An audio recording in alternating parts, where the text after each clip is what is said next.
Welcome to Rise and Shine Daily Business Tech Boost with me, Charly Leetham. If you're a small business owner looking to simplify technology and get real, actionable advice from someone with 35 years of IT experience, you're in the right place. Every episode, I'll dive into tools and systems like email, CRM, marketing and tracking, and break them down into bite-sized tips you can use right away. Your time is valuable, so let's get straight to the point. It's time to work smarter, not harder. Rise and Shine is your daily dose of business tech inspiration with me, Charly Leetham. Topic number 345 today. We're going to be talking about multi-factor authentication and why it is important in keeping you safe and it improves your cybersecurity. Hands up, everyone who has recently been asked to confirm a mobile number or use an authenticator app to secure their account further than it has been previously, and been told, no, you need to do this now. Microsoft 365 has been really good at it. It's caused me some grief because some of my clients are like, we don't want to do this. And I'm like, well, you have to do this. What is multi-factor authentication and why is it important? So I am going to try and simplify it. Multi-factor authentication comes down to something you know and something you have. Something you know is your username and password. You know your username and password. Something you have is a code that you can then provide back to say, this is who I have. Now you have that, you might know it, but you have that, and it's something that they come back to you and say, have you got this? Yes, I have it. Here it is here. Now that started really when you used to have like a data stick that you'd go somewhere and they'd go, oh, we need you to authenticate, and you'd stick your data stick in it. Yes, we've got it. We've got the key on it. That still exists. That's very high level security. Multi-factor authentication has been pushed down a little and made more accessible for people like us.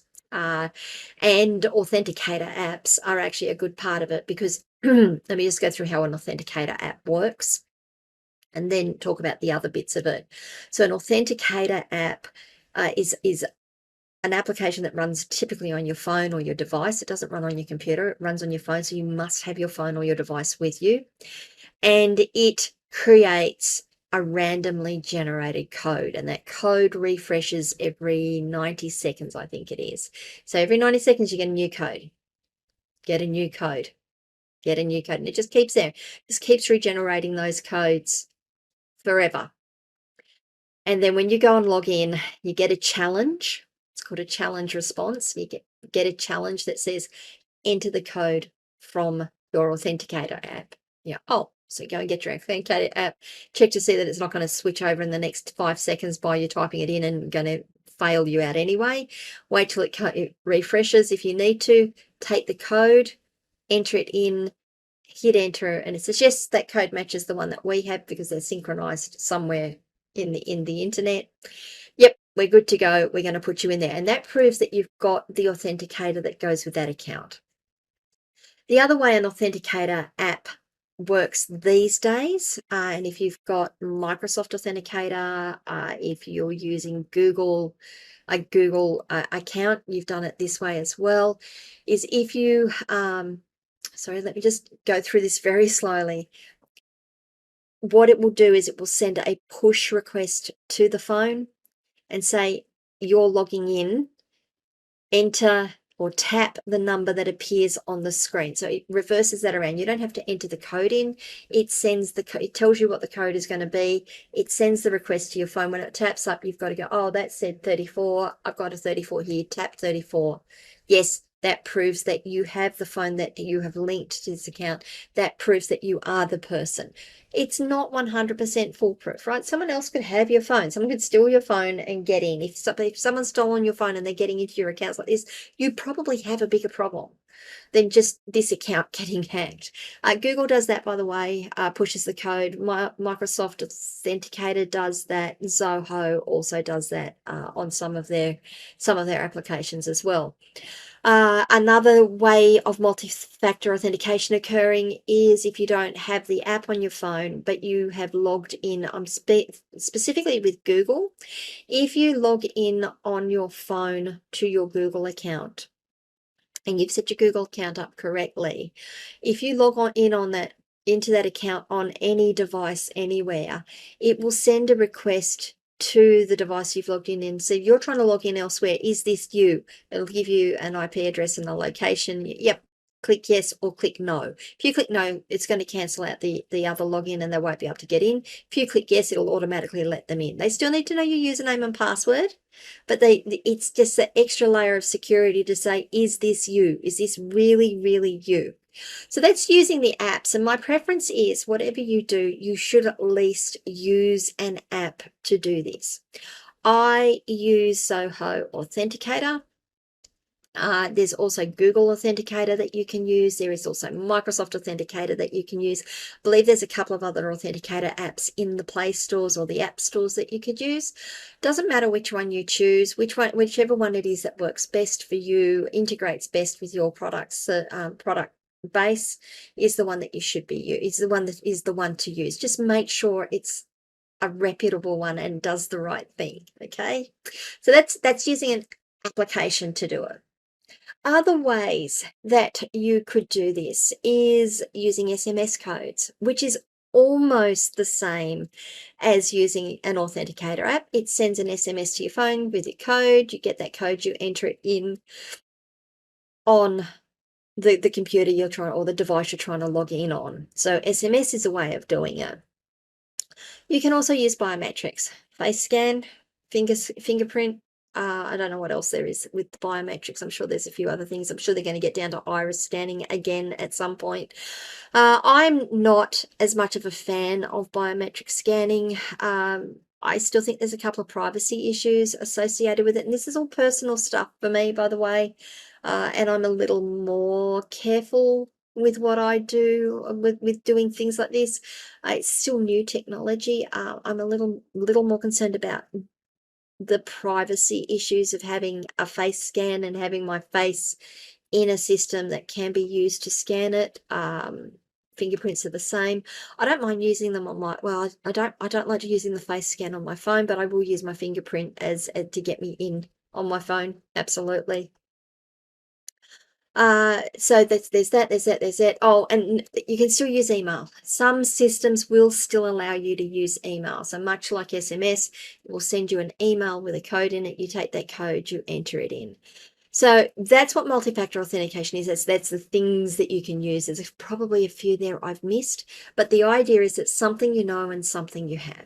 You know your username and password, you enter that in, and then a code is generated in a way, and you need to take that code and confirm it back to the system, something you have.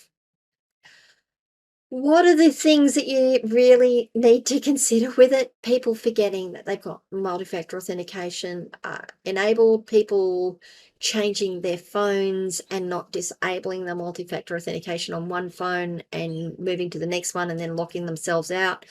That can get a bit stressy if that's the only device you've got to authenticate yourself to your account. So having multiple ways of authenticating yourself is important.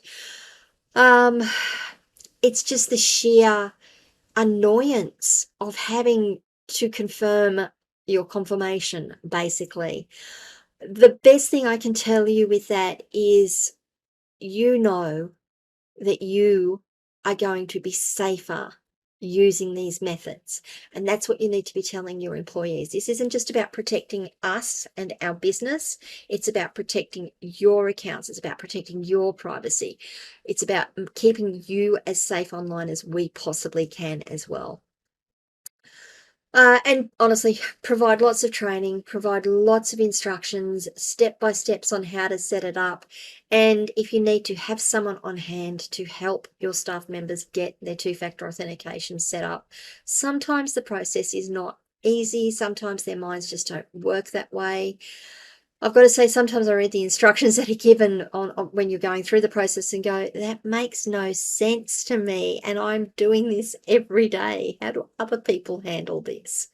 So having someone on hand just to walk them through might also be worthwhile to do when they're setting it up, not to use it, but when they're setting it up.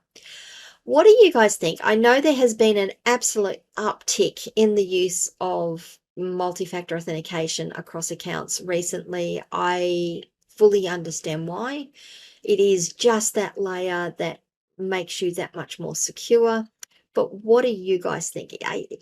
Do you like it? Are you a fan? Are you not a fan? What has worked for you? What hasn't worked for you? I'd love to know. Leave comments wherever you are watching or listening to this video. I will respond. Come across and join me at my locals community, askcharlyleetham.locals.com. You can join the discussion there. Send me a DM on any of our social media channels and I will respond. Apart from that, guys, yep. Please remember to like the video, subscribe to the channel, ring the notification bell. And tomorrow we're going to be talking about securing our mobile devices, our devices that aren't our computer. I will see you all tomorrow. Bye.